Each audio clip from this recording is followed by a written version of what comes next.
Do I understand it as a full payment, or am I misunderstanding? I'm gonna call it a deposit, because it is possible that the dollar amount will change based on bid, because we don't have the bids yet. That will happen in in March. Okay. The contractor will bid. And also, we don't know final quantities, so as we build things, find things, quantities will change. We may find additional work. We may find work that we thought we had to do within those areas that won't happen. That will happen on the reimbursable side too. Okay, so this is a deposit of an estimated amount that they hold to pay the contractor. Now, the utility agreement does say that the expenditure of funds in excess of that amount shall not be made by the state without an executed modification to the utility agreement. Just I hear the word deposit on, and I see a number like that, and I go, okay, deposits, 10%. I'm going, and then you said 268. And that's why I asked the question. The Thank deposit, that's how they refer to it, is the full amount of estimated construction. All the money up front. All the money up front. Okay. Sure.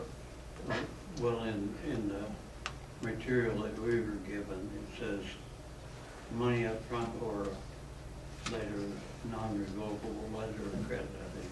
Yes, that is possible. We'll accept that also.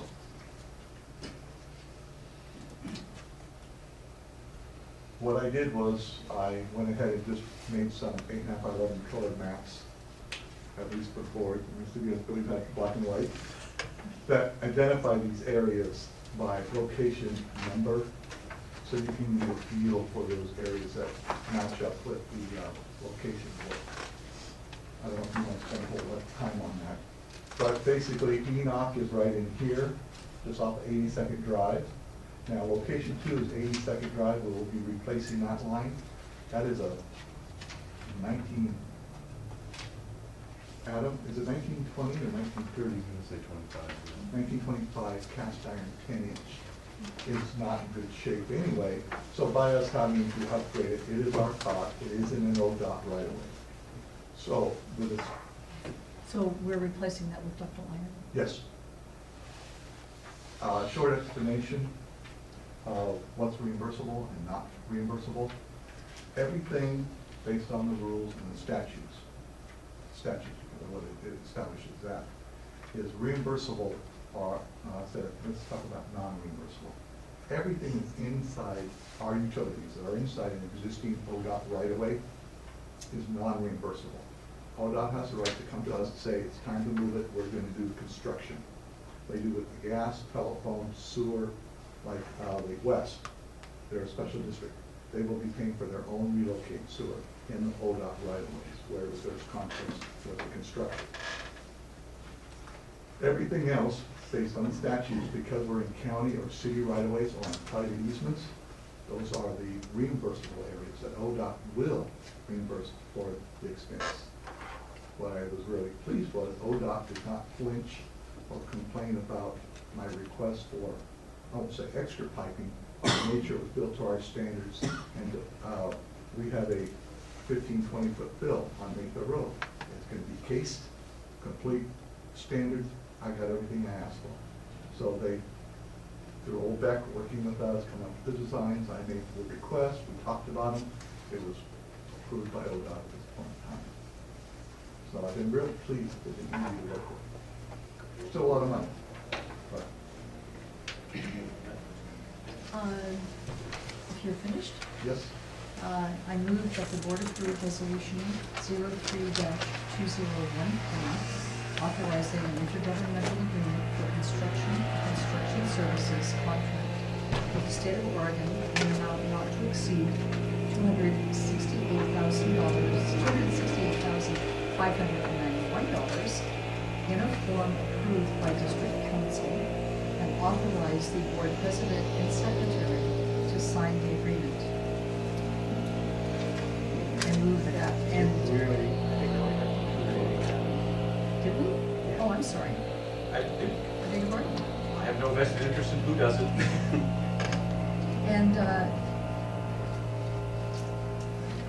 And there are two parts here. Did you do the second part as well?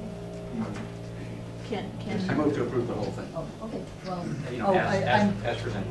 okay, I'm accustomed to actually reading them out so that they're correctly and properly in the record, because our record is audio rather than written. Probably a good idea. Want me to finish reading it? I will second it, in that case. Okay, in that case, let me finish reading it. All right. Thanks. I move that the board approve the utility agreement with the State of Oregon Department of Transportation, ODOT agreement number 28954, and authorize the board president to sign the document, all effective November 27, 2012. Any more discussion? I'll step down to ask for public comments.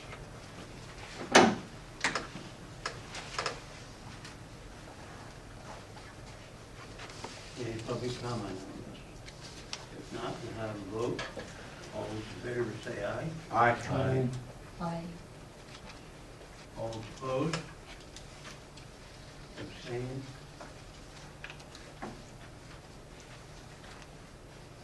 Commissioner Sterling, I'm sorry, I didn't hear. Did you say yes? Commissioner Sheridan, how did you vote on this? Aye, yes. Okay. Yeah, Bob never comes and tells us anything but straight pipe. Yeah, yeah, he does a very good job. Now, but we know you're not getting it. Adam does too. Adam's here, yeah, Adam's here. Item 6, South Fork Water Board.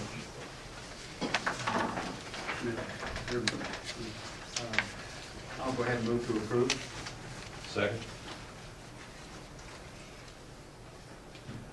Go ahead with staff. Seven.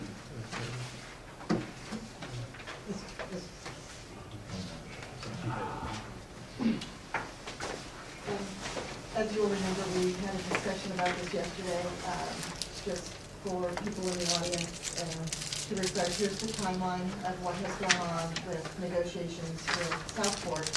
We currently purchase water from South Fork for our customers on the south side of the district. We had a settlement agreement with them where we agreed to pay 74 cents per CCF in May of 2010. We anticipated an adjustment to that agreement in 2011, but South Fork did not bring an adjustment to us until this year. Their initial proposal was $4.9 per CCF, pretty significant increase. We utilized the services of FCS Group, and I believe in front of you there is a letter from David Finley with FCS Group. He had presented a letter for us, basically saying that he looked at the settlement agreement, he looked at the methodology that was utilized by the consultant for South Fork Water Board, and then provided some recommendations to us as to a way to go back to South Fork with an adjustment to that that would be reasonable. And so we talked about changing the rate of return from 9% to 4.25. We changed it to prime plus 1%. And in doing the calculation based on that, we got down to 89 cents per CCF. And South Fork has sent an acceptance to us, or contacted us with an acceptance. And again, we talked about this yesterday, and we're requesting board approval of the new rate today. And so I did provide the memo from David Finley, and then the next thing that we would need to do is send a memo of agreement from CRW to South Fork Water Board. Quick comment, Mr. Chairman? Go ahead. I remember from asking questions last night that it would have cost almost $180,000 at the proposed rate. And as a result of the negotiations that you did, you saved us about $90,000. Yes, that's correct. So I would like to say thank you for saving us $90,000.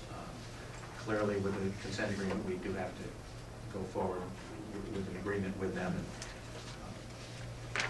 it seems reasonable to me, and certainly saving $90,000 never hurts. Thank you. Any more discussion?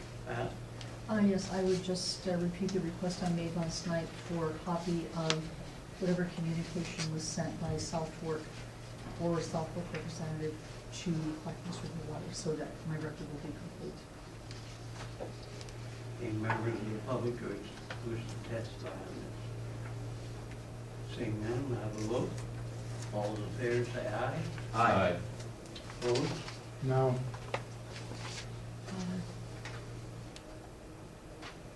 Could I, sorry, I need to ask a question here. That's an This, answer is abstentions. no, that's not that, what I'm worried about is that, the motion as it is constructed doesn't specify what the rate is. It simply says, as presented for water purchases, and, It's right up They there. have well, it no, there. Or would you like me to read it out? No, you're misunderstanding me. So, we don't have anything, what I'm saying is, we don't have anything from Southfork. We only have something from Miss Bright. So I would feel better if we specify in the motion the rate, because we don't have their offer to us, which is, what I was trying to get copies of. Chairman, a point of order, if you have a vote underway, it's out of order. You need to adjust somehow. Audience is not allowed to raise their hand. So, I apologize for, I was thinking of it earlier and I lost the thought. So I'm just saying it's safer since we don't have anything in writing. I understand. Mr. Chairman, How did you vote on this? I will vote aye and qualify my yes vote by expressing the concern that we don't have any documentation from Southport presented to the board that establishes the rate. We'll make sure you get that. Mr. Chairman, can we just state for the record, it is the intent of the board that 0.89 cents per CCF is what we expect the rate to be from Southport when you complete all the rest of the paperwork. Excellent. That way it addresses your issue. Thank you. We'll now move to the informational items, number 7. Okay, so, first I'd just like to give the board a little bit of an update on our audit for fiscal year 2012. And the fiscal year is from July 2011 through June of 2012, and you think, well, we're almost in December, what's going on? But we do have 6 months to complete that. And all of the governmental entities are kind of competing for audit time. We did have Moss Adams in the CRW offices several weeks ago completing their field work, and now they are back in their offices reviewing their findings and getting ready to present their opinion. We will have the audit submitted to the Secretary of State's office by December 31st of this year on the due date or prior to the due date.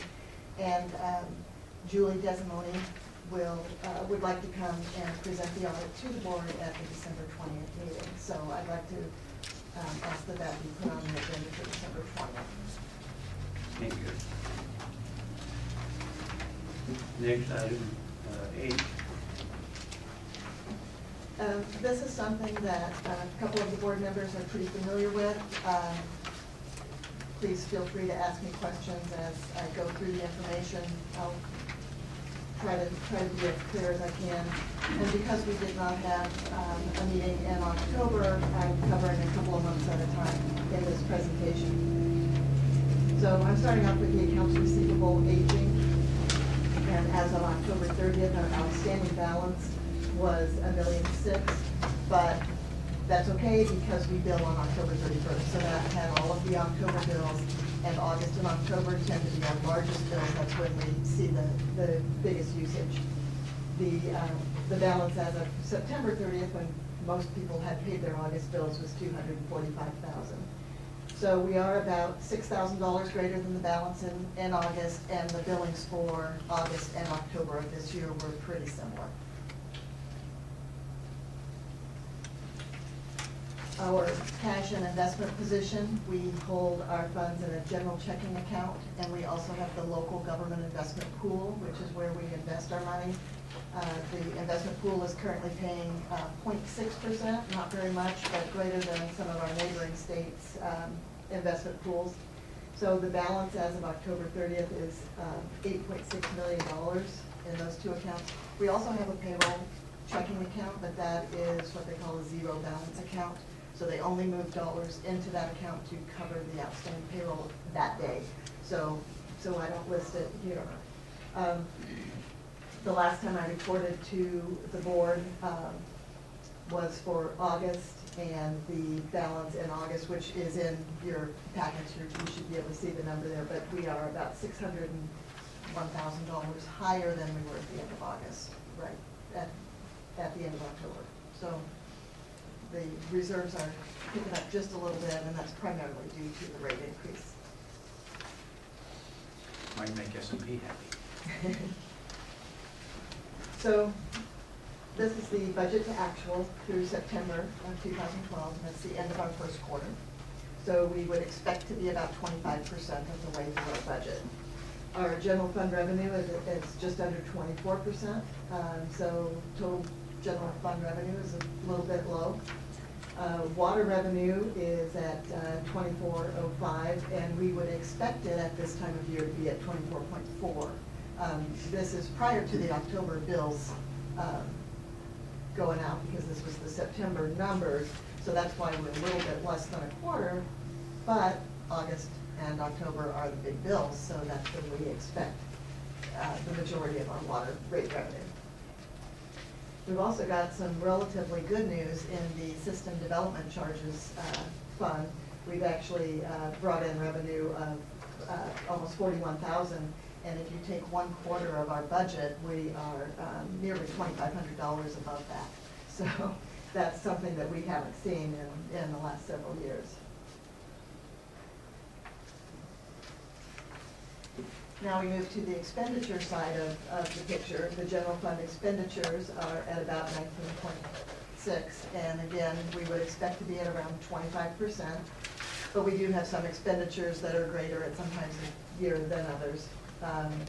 So we are a little under budget. We do have a really tight budget this year, so we are being pretty cautious with our expenditures as well. Our CIP expenditures are pretty low, but you'll see the personnel services piece of that is higher, and that's, we've had more staff time involved, particularly Bob's time on this ODOT project that's being charged to the capital improvement projects fund. I always like to provide a little comparison. How are we doing this year compared with last year? You can see that our revenue, which is 93 to 95% of our revenue is water revenue. So we are up from last year, over 250,000. And then we've got personnel services and materials and services and capital outlay. We're, again, holding pretty tight on those expenditures because we do have a tight budget. We don't want to get to next spring and find out that we're in trouble. Income up and expenditures down, good. I've also included our first quarterly report by line item. This was something that was requested through our budget process, that just given those big chunks of personnel services doesn't provide enough information. Here, I'm still summarizing it, but in your package you can see the cost by line item. And so I've broken it out into personnel services. It's broken out by salaries and wages versus benefits and taxes.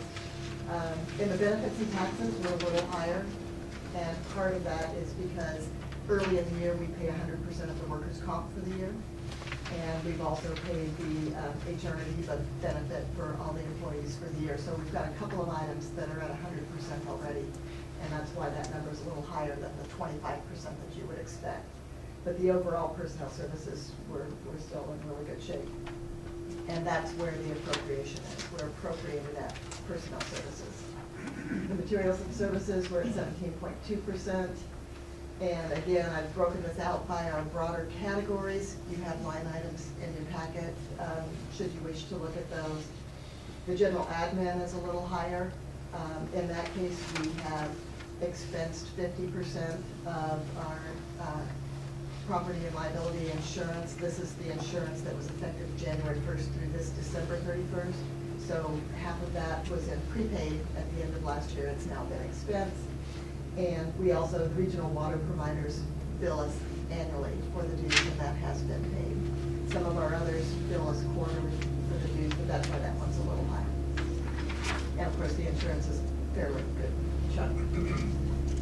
So in the materials category, we're really low there, but we haven't recorded the inventory that's been used at this point. We're still trying to get our, all of the financials done, the audit underway, and then we'll start recording that. And everything else is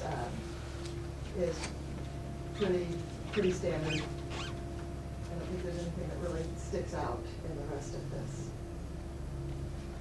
We do have overhead labor and equipment is a credit to the expense, and that is a calculation that gets charged to the capital improvement projects and deducted from our expenses in the general fund.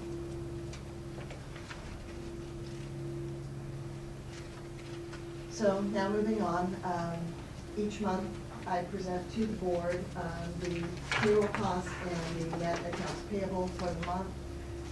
Again, we have not presented September or October, so I'm doing both of those evening, but I've done them separately. And we do entertain a board motion for to acknowledge receipt of this.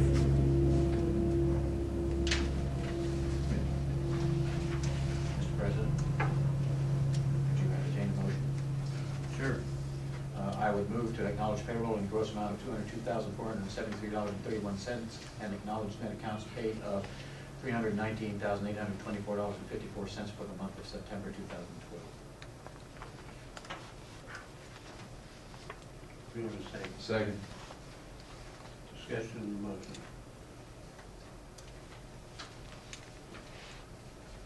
Anybody in the audience wish to testify? If not, we'll have a vote on the motion. All those in favor say aye. Aye. Opposed? No. No. 3-2.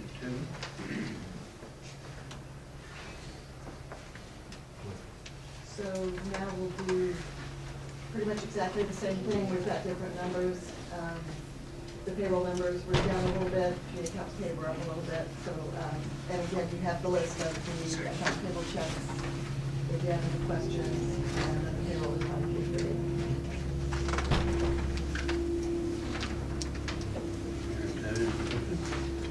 Mr. Chairman, I move to acknowledge payroll in gross amount of $198,579.33 and acknowledge net accounts paid of $495,704.55 for the month of October 2012. Second. Any discussion? Anyone from the audience? Now we'll have a vote. All those in favor say aye. Aye. Opposed? No. No. Passes 3-2. That's all I have, unless anybody has any other questions. Well, now we're on to item 9, which is General Manager Report. Mr. Chairman, You speak up. Mr. Chairman, ex-Commissioner Kemper had spoke a little bit earlier about a laptop that the board had assigned to her during her term as a commissioner. And our policy allows a commissioner the option of purchasing that equipment at cost. But as she indicated, that has to be approved by the board. So therefore, we have to bring it before this board for approval. Our policy is somewhat antiquated in that it says that we will put our computers on a 5-year depreciation schedule. Quite frankly, computers have gotten to the point now that they're essentially a commodity item, and we expense our computers. In any event, the computer that was assigned to ex-Commissioner Kemper is 8 years old. And so... Is that a computer or a boat anchor? Anchor for a rowboat. Yeah, pretty Me close. just fine. The, and it basically says that anything that is older than 6 years, we have to factor a value for it. I'm referencing policy 1.16, subsection B, under the responsibility of board members. And what we have done is that we have looked on Craigslist and elsewhere, and we have not been able to, as you might suspect, find anything on Craigslist that anybody would want to purchase as it relates to computing equipment of that age. So what staff is recommending to the board is that we establish a nominal value of $25 for that piece of equipment. It is also important to note that, as Commissioner Kemper had stated, that today, I think, is the last day that she has to exercise that option. So because we're having our first formal board meeting, I figured that was an opportune time to bring this before the board, advise you of staff's judgment as to what this piece of equipment might be worth, and ask the board's consideration on behalf of Commissioner Kemper. I don't know if she wants it for $25, but that's the She's value. going to pay us 25 to take it back?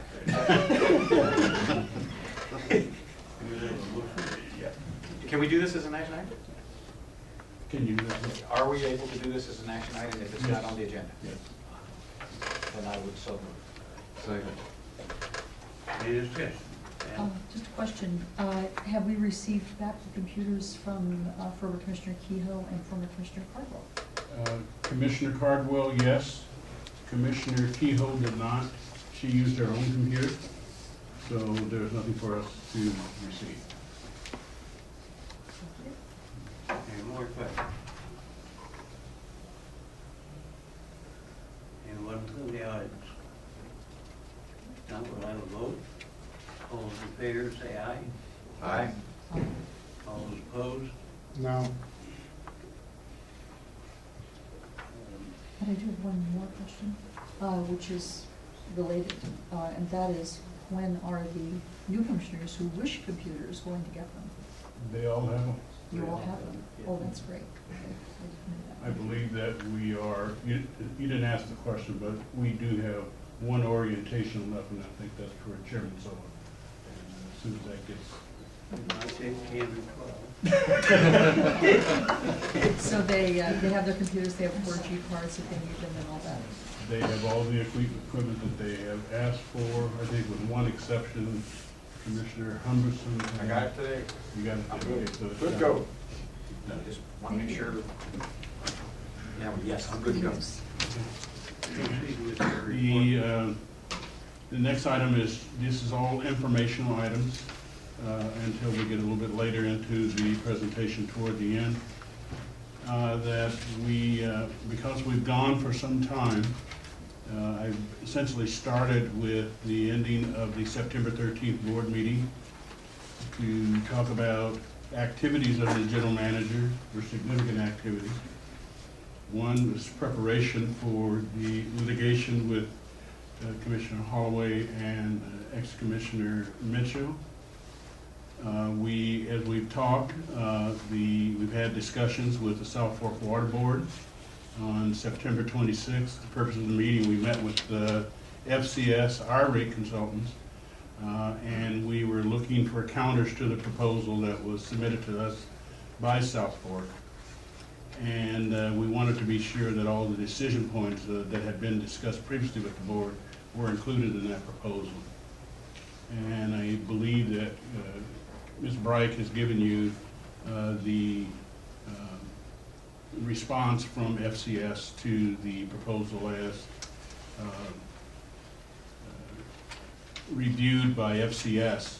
There is one additional item that will be coming to the board later, and that will be probably after the rate analysis, we really need to be looking at the South Fork, Sunrise, agreement. It has not been negotiated in quite some time, and for our wholesale rate.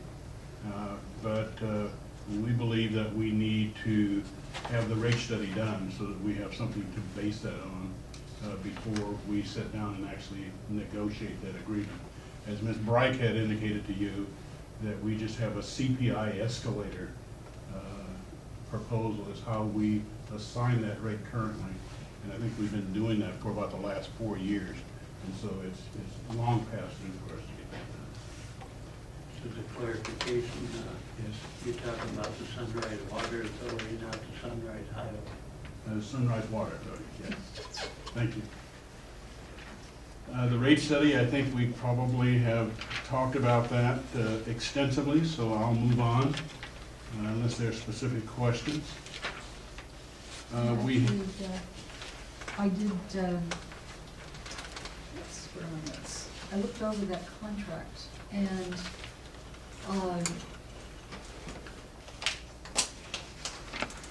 I made my concerns known in the last meeting. I'll just restate them briefly, that on,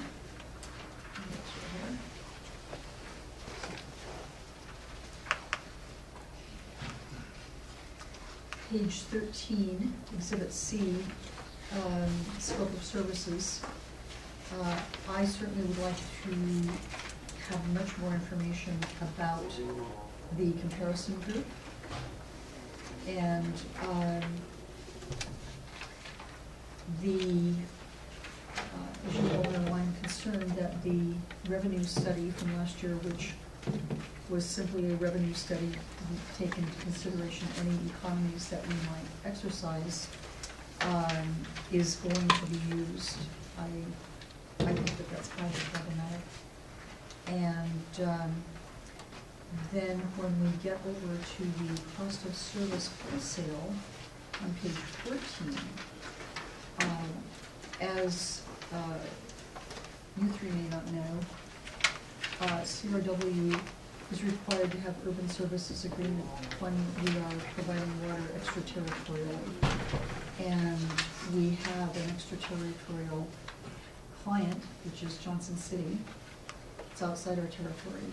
And nobody has been able to lay hands, so far as I know, yet on an urban services agreement. So I do think that's important. I would request that it be put on the agenda for the coming meeting to give Mr. Moore time to do further research to see whether that elusive document can be turned up or not. If not, we need to create one because we're in violation of our regulations. You want to jot that down again? Mr. Chairman, Urban Services with County State.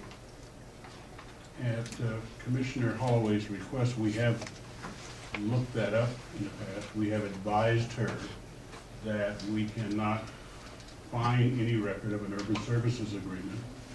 What we have found were the minutes from the meeting where this particular issue was brought before the then CRW board, and Mr. Johnson, and he's here, I mean, on his own initiative, with the support of staff, is how we recollect the meeting, basically is paying the residential rate for all water provided to Johnson City.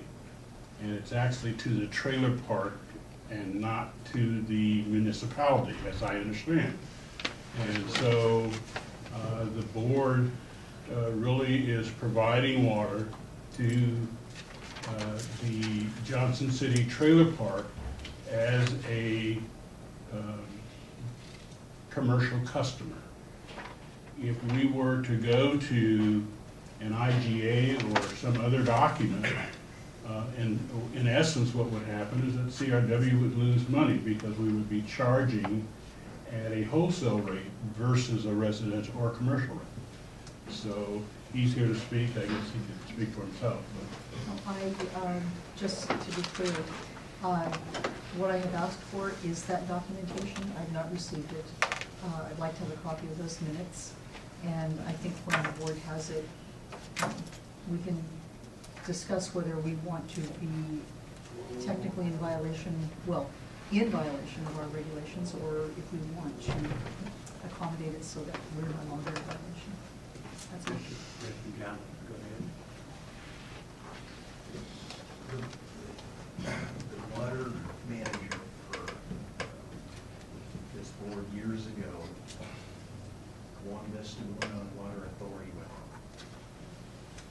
They wanted us to join Clackamas River Water, some other water providers to make this water authority. So the city of Johnson City thought about actually buying the water from Clackamas, not me. So municipality, she might be, you know, the city of Johnson City does not buy the water from me. I own the manufactured home park inside the city limits of Johnson City. The city of Johnson City never bought water from me. My family has always bought, not always, because we used to buy water, then the rate changed and we made our own water for 30 years or whatever. And then we went back on when Milwaukee came up with bad water years ago. We had no way in case something happened. So we paid the money to have the big tap put in, all that. And then the board manager at that time, assumed that authority, the city of Johnson City turned this district down to buy water wholesale. We turned it down.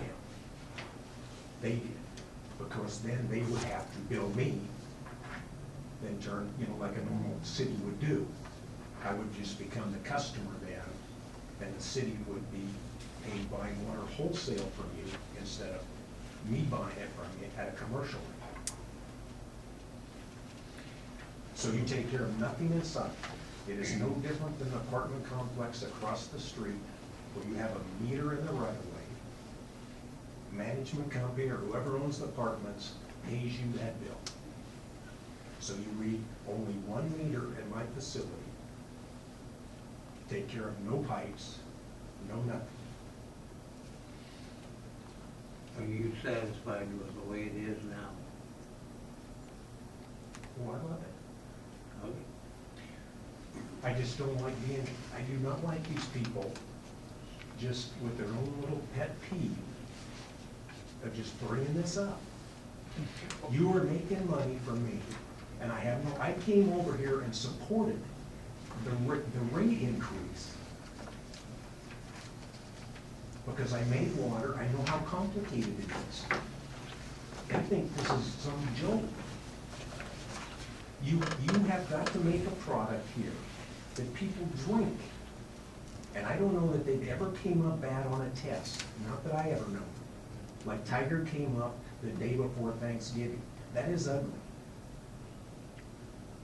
And these people do a great job, like I told you before. They've always, the guys that come up, test the meter, they come out there, test the meter, make sure the meter works right, everything. But they're just bent on not selling me water because I don't agree with their tactics. Can I ask some questions, Mr. Chairman? Go ahead, Ken. I just want to make sure I got a good, clean picture. We sell you, as an individual, water at a commercial rate. Correct. And you pay us a single bill. That's right. So all of the other units within your mobile home park pay, Pay me they in pay rent. you through their rent, and you pay us. Because I cannot charge them for water, because then you have to have meters, all that. Gotcha. So it's all included in the rent. That person could let their hose run forever, And you eat it. and I eat it. Okay. That answered my first question. And I've never paid late. Well, And like I told you, I my certainly bill like the other that. day was 13,000 and change. Yeah, and I also like- just don't see that you would want to really keep bringing this up. I don't, so I want to solve the problem. And what I'm hearing is, if there ever was a document that had an agreement with you, where is it? Do we know, or is it unable to be found? That's my first question. As I stated, the methodology that was used is that there was a discussion between the principals at the trailer park and staff. Manufactured home community. Manufactured home community and CRW staff. It was brought to the board, as I understand, and the board acknowledged their relationship which is not something that the board needs to do for a commercial customer. Now we're getting And to we've been the, services them ever since. okay, I think we're getting to the crux of it. Is he a commercial customer like any other commercial customer? Yes. So if we're not providing it to a city, which would require a governmental agency agreement of some kind, if we're providing it to him as a commercial enterprise, like any other commercial enterprise, do we need any other piece of paper other than the agreement you already have? I'll defer to Mr. Phillips on the legal question. Sorry, Mr. Brooks, if I may, my question arises simply because they are out of our territory. But again, So, I mean, that's simply the fact. okay, I understand that, but what I'm getting at is, I understand that if we have an agreement with another governmental agency, then contracts and all kinds of things come into play. I get that. And then we should probably do that.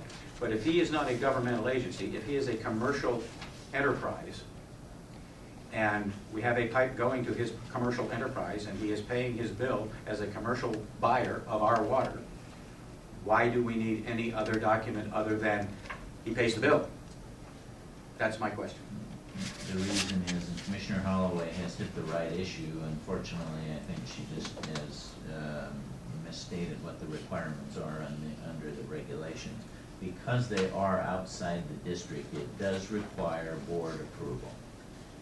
I'm not sure, Commissioner Holloway, where you get the requirement that we have to have an urban service agreement. Here's the language from the... Well, I'm not hung up on that, it's just the issue that they're... I want to hear what you... The specific requirement in our regulation simply says that water service to customers located outside CRW boundaries, including surplus water customers, will be at the discretion of the board. So if the board has approved it, that's really all that's needed. And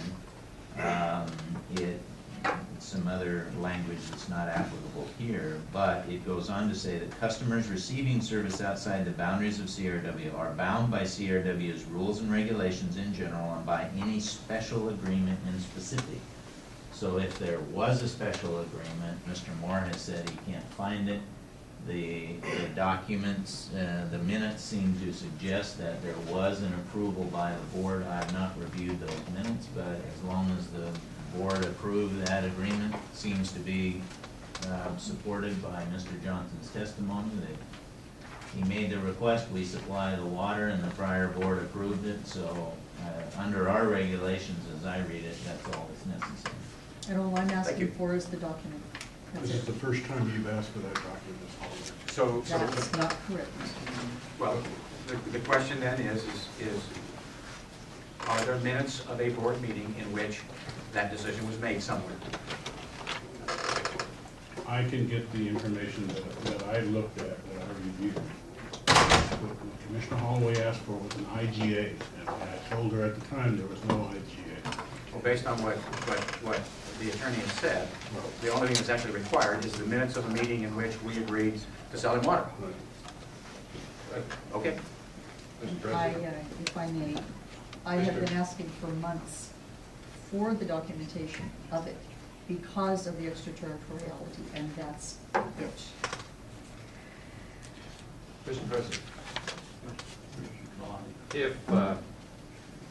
if the board tonight approves this agreement, in that we're providing water to a user, a commercial user, will that in any way, will that affect any prior agreement, since we're basically approving something that's already been approved? We're just trying to get something down on paper for that. Is that correct?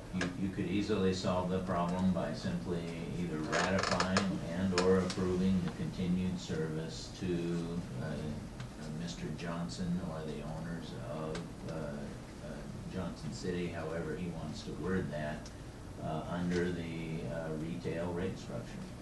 So what is your preference in terms of your entity? What do you call yourself? Well, at that time, because we made our own water and took care of our own sewer, when we got into the business, we formed a company that's called Johnson City Water and Sewer. And I think that's where she's, you know, it's like Portland City Bar and Grill doesn't mean the city of Portland owns it.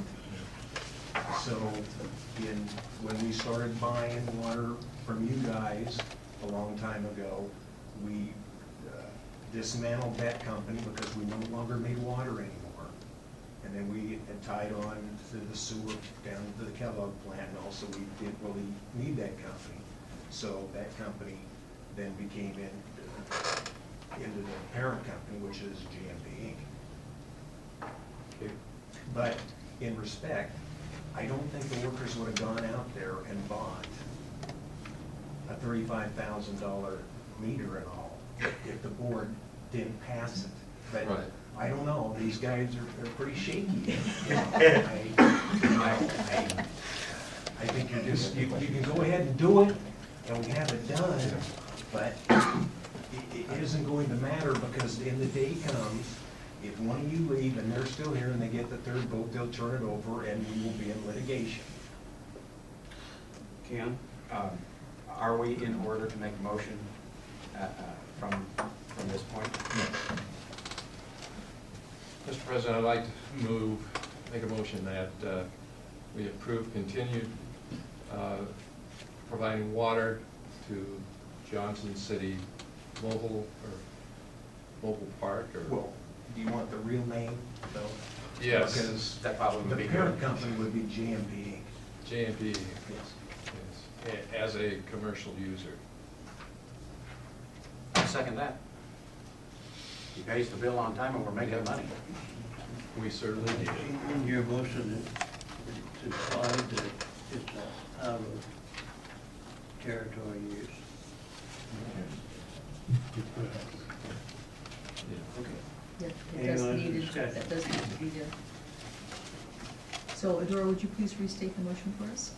I'm not sure I Being heard this, sure you've but got here's, the extraterritorial. I don't know if I heard that, but what I have is, Commissioner Kalani moved to approve continued water service to JMP Inc. as a commercial user. And an Add extraterritorial user. outside the district's Not boundary. a territorial use. And as an extraterritorial user. Yeah. Any more discussion? This needs to be memorialized in a written document. It can be brought forward to the board at the next meeting. Will that be part of the, wouldn't it be part of the minutes of the previous meeting when we come to the next meeting? Sure. So that it would be thereby memorialized. Anyone else in the audience wish to say anything? If not, we'll have a vote. All those in favor say aye. Aye. Aye. No. Opposed? I will qualify my vote. My concern all along has been simply to keep CRW within its own regulations. And that's all it's ever been about. Thank you. Hopefully, you won't have to deal with this again. Go ahead with your report. I also had met with our water resources consultant in October, and for the new members of the board, you may not be aware that we have some pending water permits before the State Water Resources Council. They've been there for a gazillion years, I think pretty close to, oh, Rob's gone, I think it's about 10 years at least. The permit numbers, Commissioner Holloway had asked for those numbers. One is 8438. 8438, Mm-hmm. what's the preface?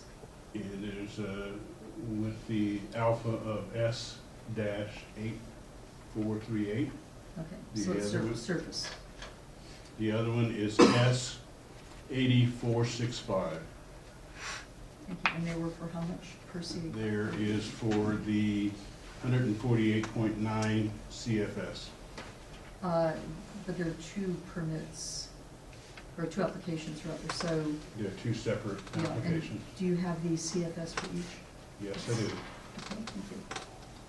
One is for 77.4 CFS, and the other one is for 71.5 CFS. Thank you. It is highly, just as a word of caution to the board, it is highly unlikely that we would get the entire permit at that amount. That's about 90+ MGD. I think that with an underutilized plant, being able to get those kind of permits in this day and time is very unlikely.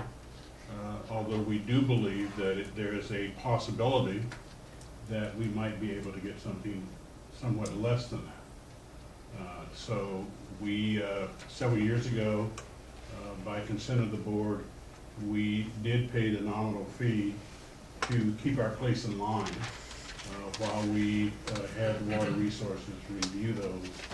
And the bigger issue here is that we just don't want those permits to expire, and we wanted to keep them active, so that's what we did there. Yes. Are you in line in front of the state for the minimum drain flow?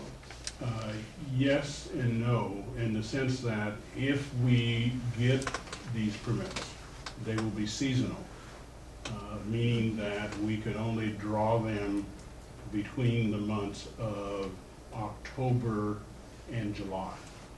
But they would not be active during the months of August, September, and probably some parts of October. So that's the one conditional aspect that's out there. And I do have one more question. The permits always have conditions attached. What are we doing to make sure that we're complying? Well, we haven't received the conditions yet because we're still in the process of negotiating for them. Okay, so this predated the actions that came post-pursuit. So the state has not imposed any requirements on us to keep these active? Not yet. There was some concerns as we spoke a while back when we were renewing our well permits and so forth. And really there was a couple of things that the state insisted upon. One is that we needed to have the water resources plan completed, which we did. And the other thing is that we had to deal with some of the compliance issues that we're now working on with well number 1. And so, but once we explained to them what it is that we were trying to do, we also talked about the efforts that we're trying to make with respect to the 190. The state seemed to soften their position, and that's why they're kind of holding these in abeyance to see what kind of movement we're going to make in some of these other areas. But well number 1 is a groundwater permit only. I understand, but they're looking at water in totality, and the idea that we're operating a plant at 40% and we're not using the well to capacity is our mitigating factors. Basically, if I understand you correctly, they look at the fact that we're not using all the water we can use, and saying then, why do you want more? Right.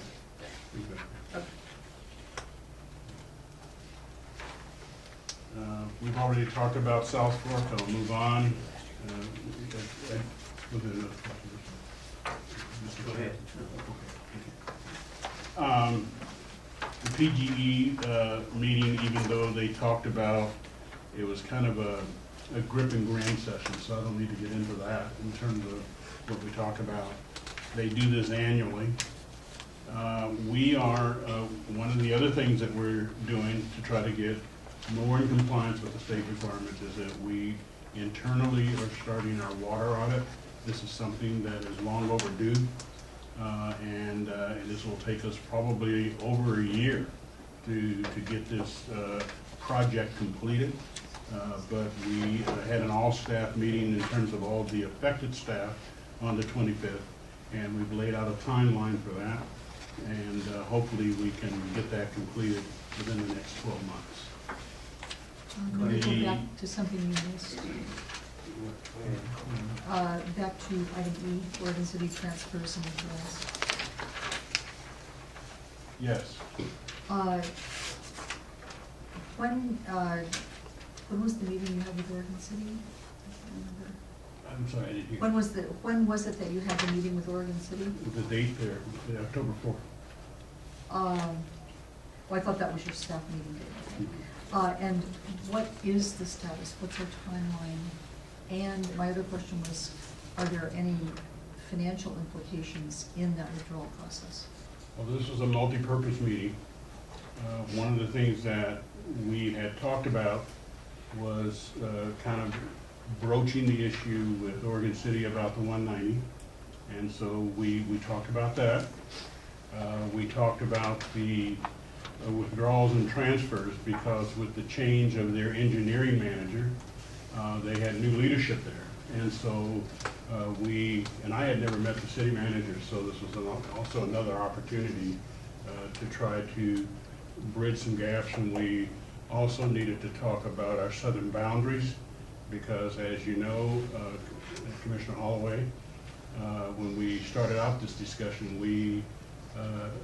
about 190s, we said one of the things we're going to have to do is to clean up our southern boundaries and also our boundaries with Milwaukee.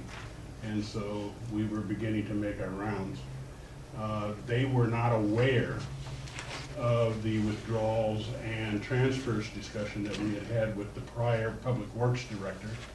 And we had, I think Mr. George had tried to make contact, and I think it's fair to say that they were just unavailable, let me put it that way. And so we went to the top of the organization. They agreed to talk with us. I think there's about, 600 of those withdrawals, transfers-ish.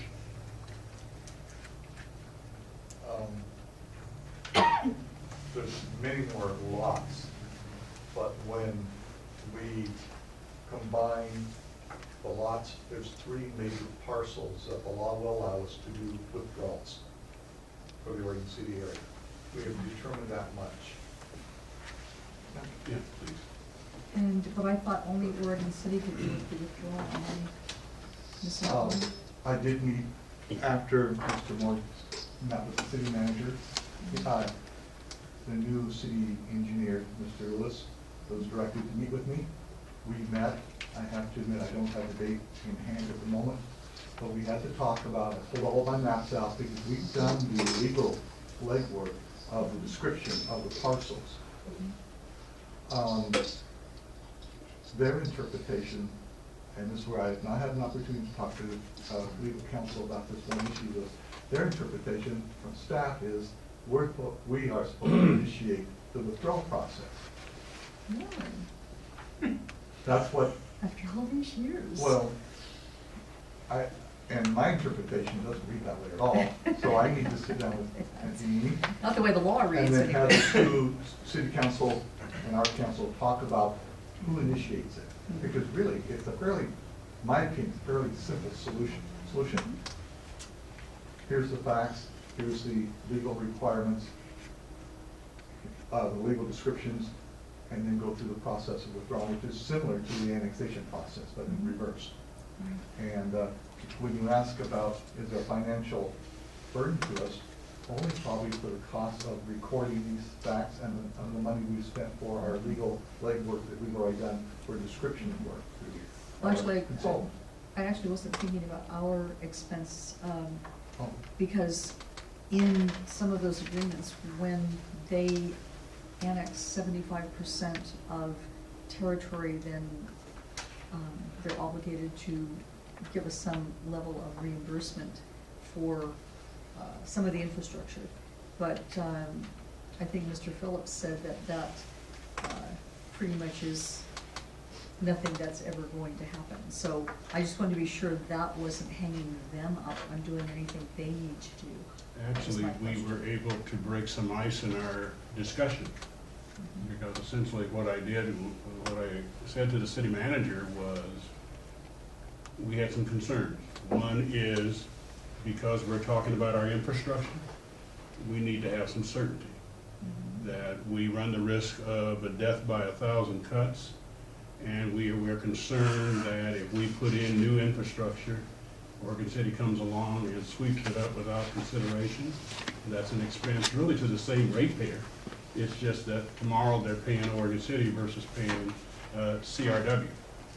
He said, maybe what we need to do is look at an agreement where we would reimburse you. That's the first time I've ever heard Oregon City say that. Okay. Yeah, that's what was behind my question. Thank you. Ken? Does it make any difference who initiates it?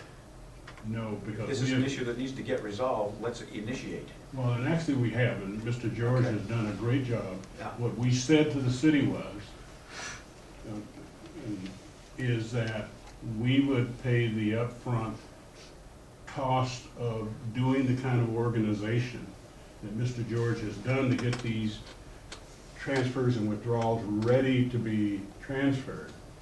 And that we would do that at our expense, and we have. The other issue is you're looking at how many people are eligible to vote in our elections.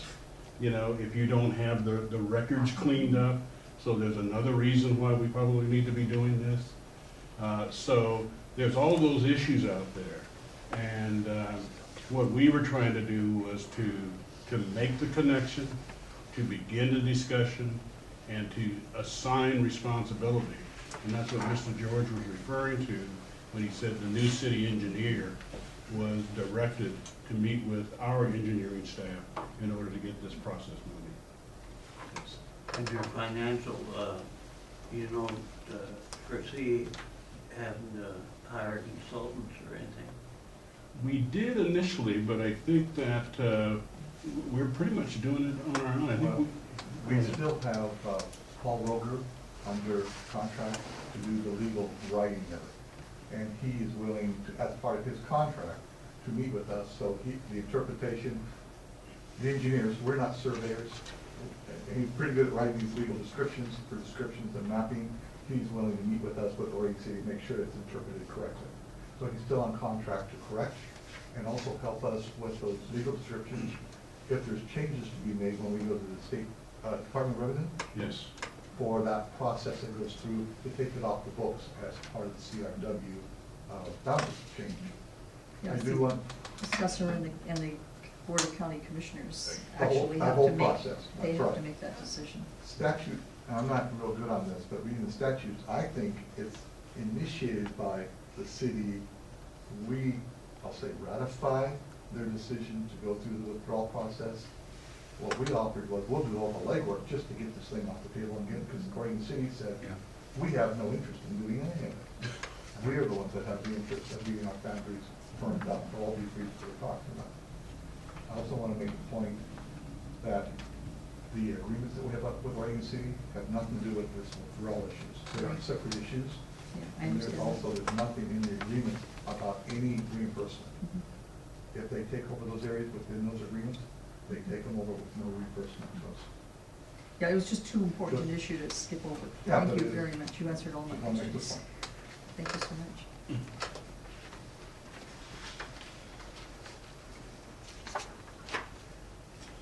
As you know, staff has been spending a lot of time with the filling of commissioner vacancies. I don't need to get into the detail of that. The other large, and we still have to schedule an orientation, a formal orientation with the new board members. And I think when we get out of the woods here a little bit, I think we could sit down and talk about picking a date to do that. We're ready to go. It's just a matter of meeting on top of meeting on top of meeting. I think it gets a little worrying at times.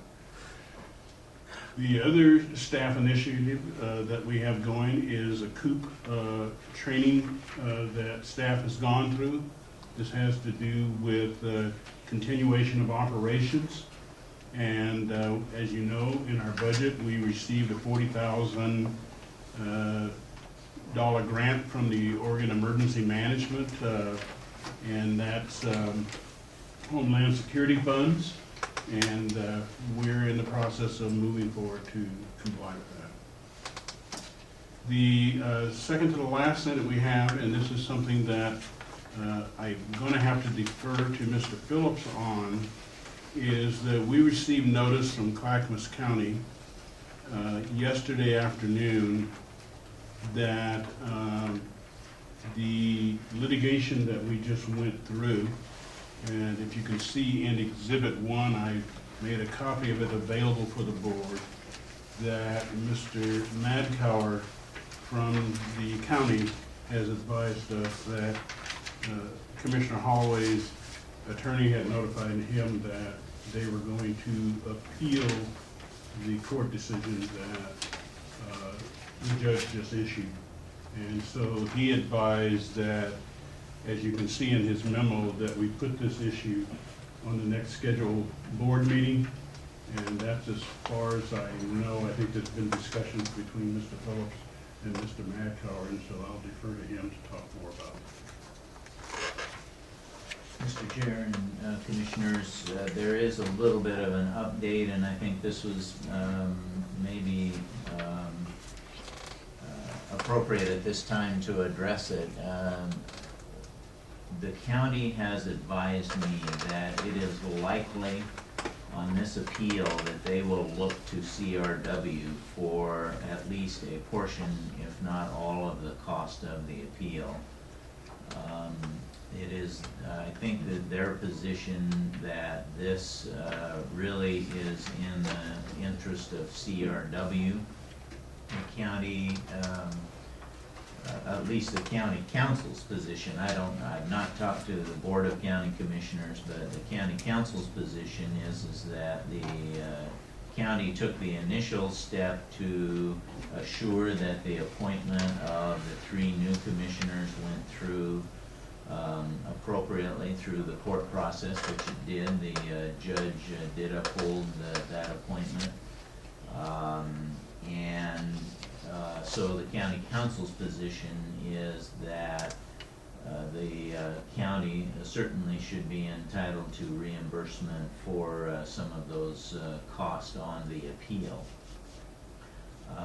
They may be willing to take the lead on that appeal, but I think in the near future we probably will have a request. This is just simply a heads up to say that I think that we can expect that in the near future.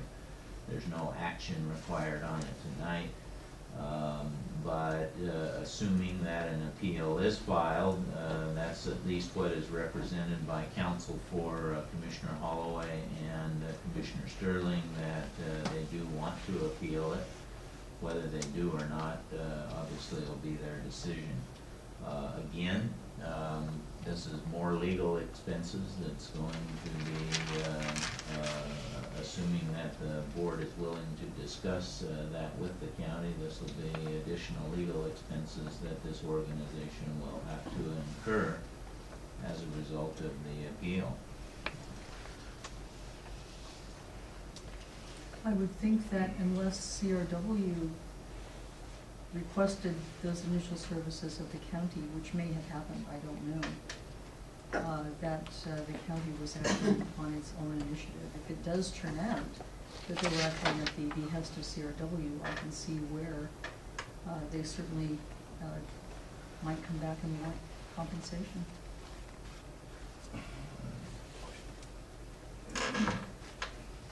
Mr. Phillips, do you know of any agreement between CRW and the county requesting them to move forward? No, there was no written agreement. To my knowledge, there was no agreement that the county was going to appear. I think the county took the initiative to assure that their appointments through their Board of County Commissioners were appropriate. So the answer to your question, Mr. Chair, is there certainly is no written agreement, and I have no knowledge of any agreement that the county is going to act on behalf of CRW. Which could be interpreted, Dr. Soa, is that there is no liability upon the ratepayers of CRW for paying the county's legal fees. They acted upon their own initiative without permission or written documentation from the board members to do anything. They chose to do it themselves. I understand. Any more comments? We have Cindy from the audience that wants to comment. She'll come up.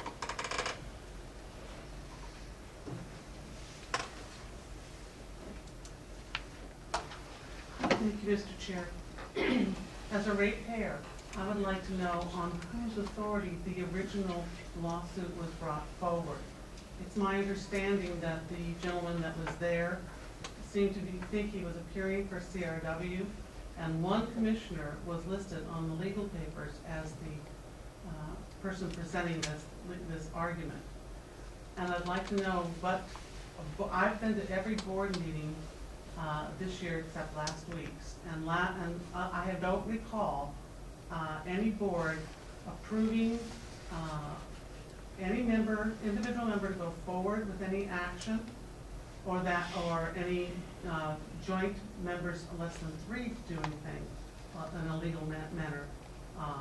There's going to be a decision by this board before any member represents CRW anywhere, and I'd like to know how CRW is even involved in this case at that point. Secondly, once the decision was made by the judge based upon the fact that what I understood the judge to say, I'm not a legal mind, but what I understood him to say when I was there was that the county acted appropriately given the facts that he had before him, that the county acted appropriately, and he pretty much gave his blessing to the 3 new appointees, which were then sworn in shortly after that court case. What I would like to understand a little more thoroughly is how, when this council is seated, that they cannot turn to the other 2 members and say, stop, this is not our job. This was taken care of by the courts, and leave it alone. You're costing our ratepayers money. Can I respond to that very quickly, Chairman? Very quickly. Come up and will. Just to respond to that, that's what I said about 2 hours ago. Sorry, I had nothing. That's okay. Thank you, Mr. Chairman. I'm Michael Nixon, and I'm the lawyer that responded to the petition that was filed in Clackamas Court on Monday, November 5th, that started the flurry of legal activity. That was a petition filed by Mr. Huffman on behalf of Ms. Holloway, Mr. Sterling, and Mr. Monroy. And before I proceed any further, I want to apologize to the chair and to the board for speaking from the floor earlier this evening on a point of order. I apologize for that. I'm a stickler for Robert's rules too, and I thought it would help. I think I can clarify this. Go, Larry. I think I can be of a great assistance on clarifying what happened in the preceding 2 weeks procedurally. Ms. Holloway was inaccurate in her descriptions variously throughout the night and somewhat confused, but as I left off, when the petition was filed on Monday morning. I call a point of order, President Sola. Yeah. We're not interested in a person's interpretation of what is currently written documents. These documents are available. These words are memorialized in there.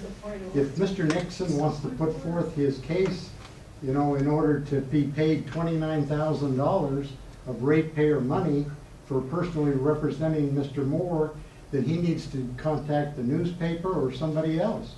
But this board is not interested in what is already written. We don't need another interpretation in regards to what this man thought he heard or occurred on that day. It's written. It's court documents now. Point of order. What is Commissioner Sterling's point of order? What is your point of order?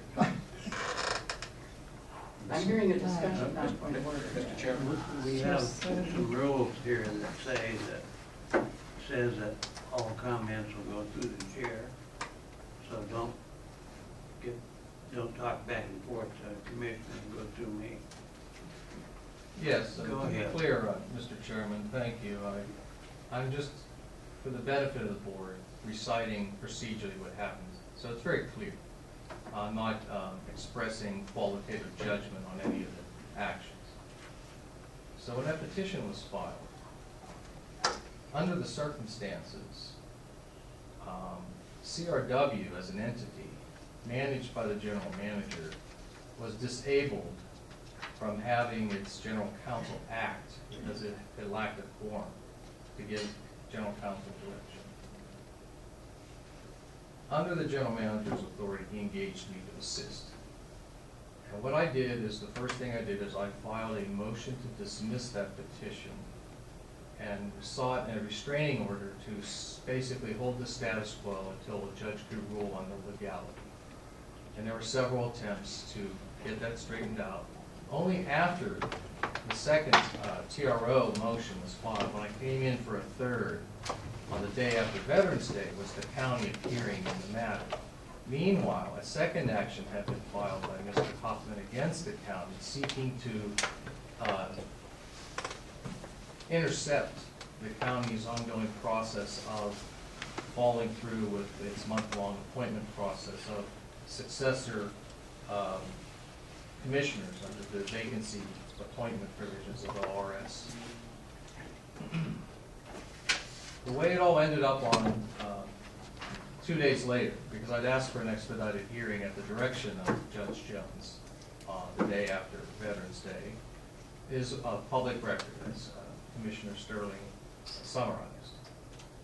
I think that this description helps understand the county only came in after Mr. Moore and I took action to restore order and have a court rule as to what is the law and how does it affect the situation that was uncertain during that period of time.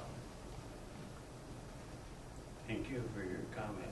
Yes, and I'm here tonight as a matter of respect for the board and to be available to answer any questions that I may be able to answer in regards to the statement of services that I provided to Mr. Moore. Certainly it was something that was done as an emergency, as an only resort, and was done with very deliberate thought and care. Thank you. Mr. Moore hasn't made any requests, so are you done with your report, or do you have more? The last item would be the issue that Commissioner Sterling had talked about, which is the invoice for Mr. Owens. The last item would be the invoice that Mr. Nixon had submitted. And that, because I think I have a conflict on that, I probably should not discuss that, and that Mr. Phillips kind of guide the board to that discussion. Part of the package that the board has is a request by Mr. Moore for reimbursement of legal fees that were associated with the litigation in Clackamas County. And that litigation was the litigation to oppose the appointment of Mr. Monroy and to coordinate with the county on the appointment of you three individuals to the Clackamas River Water Board. We understand all of that. Was this lawyer working for you? No. Thank you. Do we have a motion?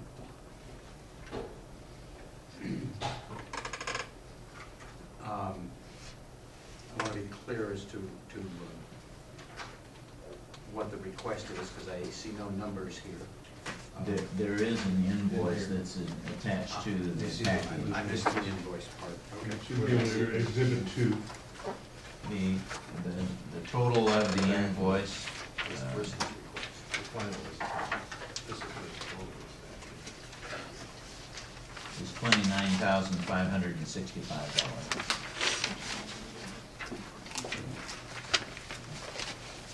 So that says he is requesting $29,065 $565. for legal services. Correct. I have an additional comment, Mr. Chair, to assist in evaluating the statement. And I did not bill for all of the work that I did related to it. I would say that the bill represents approximately 75% of what would otherwise have been a regular bill that I would have presented to a regular client. I have a particular sensitivity to the ongoing controversy and concerns about the legal expenses that the district has had to endure over the years.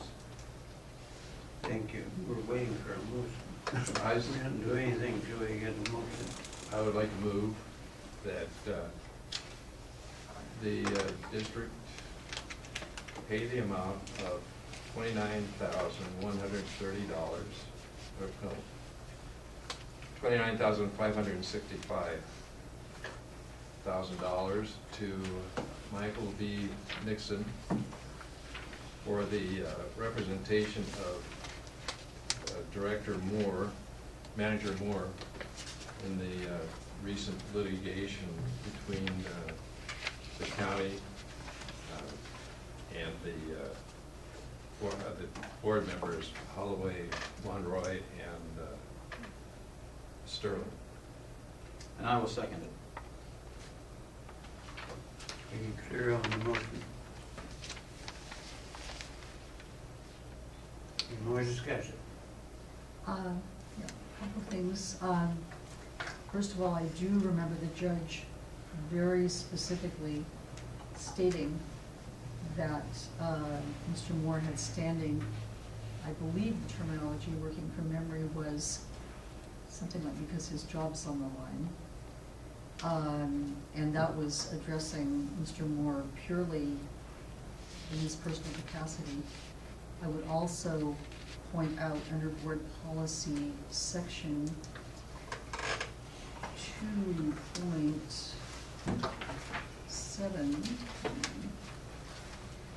2.7, selection and duties of legal counsel, sub F.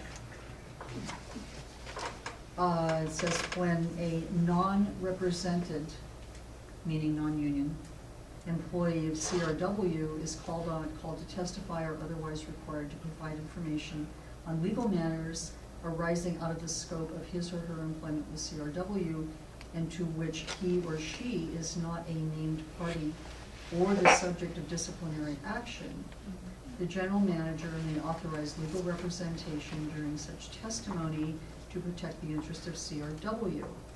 A commissioner may request and obtain legal representation if authorized by the board in advance under similar circumstances.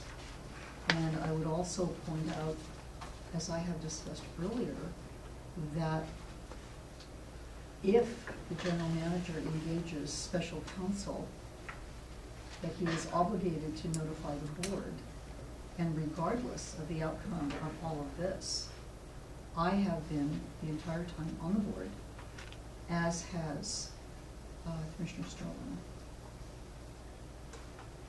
Thank you.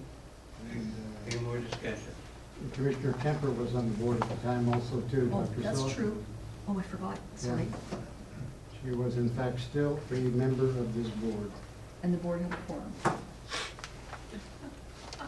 I'll comment, Mr. Chairman. It was made clear by the court that the board did not have a quorum. 2 does not make a quorum out of 5 and never will. The court also made it clear that essentially you had no standing to do what you did either with the general manager or with counsel. In my opinion, the general manager acted in the best interest of protecting the interest of the district as a whole. There was reason to believe that your efforts were going to include attempting to get a hold of the bank accounts of this district. I'm not arguing whether you were or you weren't. That was, I said very specifically, there was a reason to believe that that was the case. The court found virtually 100% in favor of the county and the board And again, I'll reiterate, I believe he was acting in the best interest of this district, regardless of whether I got appointed to this or not. I would hold that opinion. And that's why, although I don't like paying a whole bunch more legal fees, in this particular case, I think it's absolutely justified. Chair Sella, may I ask Commissioner Humberston a question? Commissioner Humberston, do you disagree that at the time through until October 31st, that Commissioner Kemper, Commissioner Sterling, and I were not on the board? Are you challenging the fact that the three of us were on the board during that interim? No, that's not what I said. Okay, and since the three of us were on the board, all it would have taken from Mr. Moore was notification, which was not granted, was not given. Were you in court? Were you in court? Yes. But You were in- I'm telling you. And you were notified? No, not until way after the fact. So, you know, policy's policy.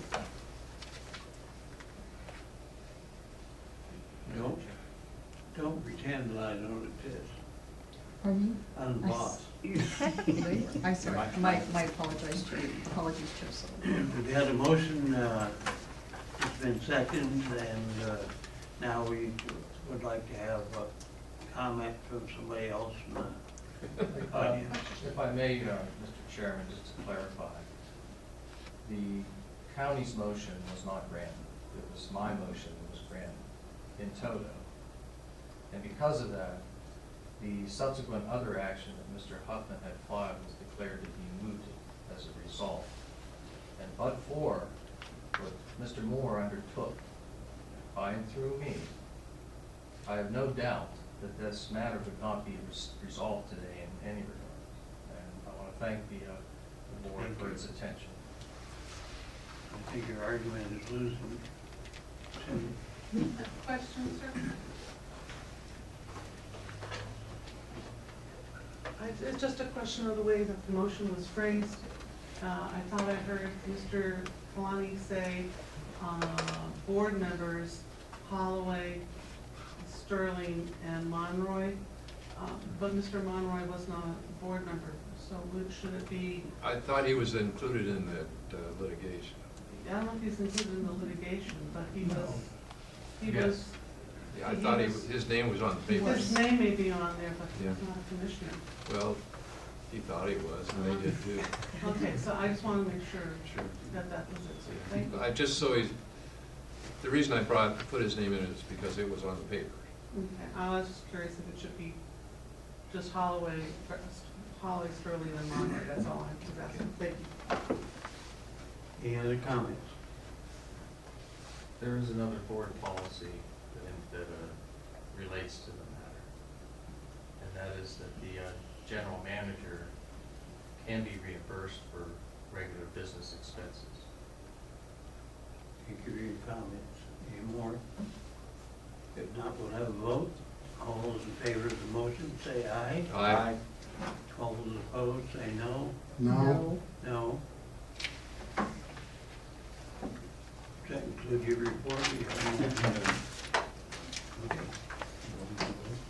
Now we have additional public comment from the floor. Anybody have any more? If not, way past time to adjourn. Chair Sullivan, I'm sorry. Business of the board, this is from the board. Excuse me. Business of the board. We had asked at the meeting yesterday that the issue of reimbursement for legal expenses for the bully complaint we filed. President, so, excuse me, Commissioner Holloway. I consulted with my legal staff today, and we reviewed the unredacted recording of October 13th, 2011, and the subsequent transcript that was developed from that, which facilitated through the majority board at that time and Moore and Phillips to instigate this bully complaint. And they suggested to me to wait on requesting what Phillips's appointee Leachman stated on page 20, that I be provided legal representation on my own accord and choice until a later date, probably added before the end of the year. So with the advice of my legal counsel, I'm not going to ask for it this evening, but it'll probably be added before the end of the year.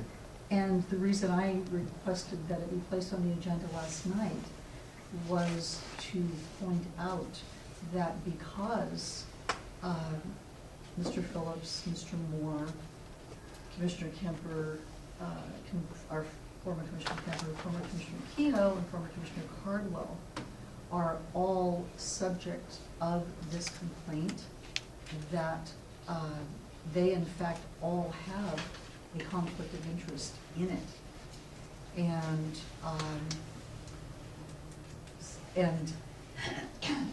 I am not asking for reimbursement. I do take issue, as I said last night, that it was handled under the direction of Mr. Phillips, who has a direct conflict of interest in the issue, and that's all I need to say.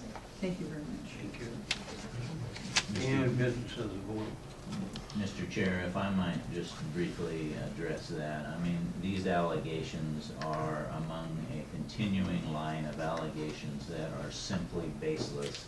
I mean, I've looked at the recording of the October 13th executive session where this was discussed, and there is no rational conclusion whatsoever that the Oboli complaint filed by a CRW employee was either instigated by any of the individuals that were on the board at that time or myself as counsel. So that allegation is just completely baseless, and I am once again affronted that anybody would even suggest that.